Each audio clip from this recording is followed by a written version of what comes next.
Here's the thing about books as an example. If you're learning from a book might teach you something like, oh, B vitamin 1 thiamine does this, this, and this. Okay, great. Now I just read a nutrition book, one of the most in-depth nutrition books.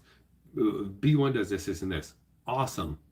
I know 2% of now that nutrient and its interactions and its history and this and that. Those are literally useless. And the reason, and what's in those nutrition books is what's been gathered from studies. Study this. Oh, B1 does this. Okay, now here's the main actions of B1. Let's put it in the book. 3 different actions. Great. Next vitamin, next process and bodily process and so on. Great. However, there is 200 different actions, interactions, and all of with B1 that were left out of that book, because you can't put that in. If you the book is like the summary. Okay, you read a nutritional book on becoming a dietitian or any type of doctor for anything, it is like that 2% of the history of the drug, of the vitamin, of the bodily process, and everything.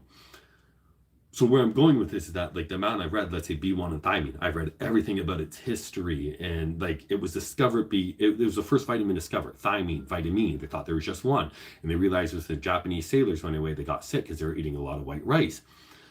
And then they realized that in prisoners and chickens, different coops fed brown rice versus white rice. The white rice ones were losing weight, muscle, neurological symptoms, all this stuff. And same with the prisoners. And they were even dying. And they're like, but they're fed the same calories and the same macros. What's going on? There's something important in the husk, in the brown.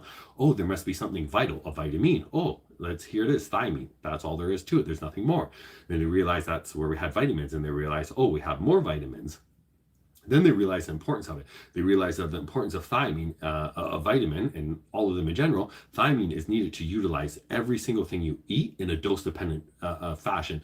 Proteins, carbs, and fats. You can eat all the protein, carbs, and fats in the world, 10,000 calories, without the vitamins needed to utilize them in the dose-dependent fashion. You will not get anything out of it. You will lose weight and you will die, like people with beriberi disease, the thiamine deficiency, as I was talking about the Japanese sailors, the chickens, and the prisoners.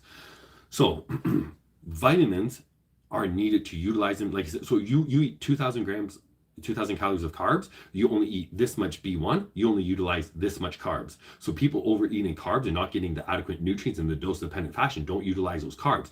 That's why even full muscle fullness, there's more to it than just eating carbs. You need the nutrients, and people eating a lot of white rice are not utilizing those carbs fully. And that's why people look full of whole foods like brown rice and potatoes. Anyways, going off topic here, if I was to write a book in depth, I could write one book on vitamin B1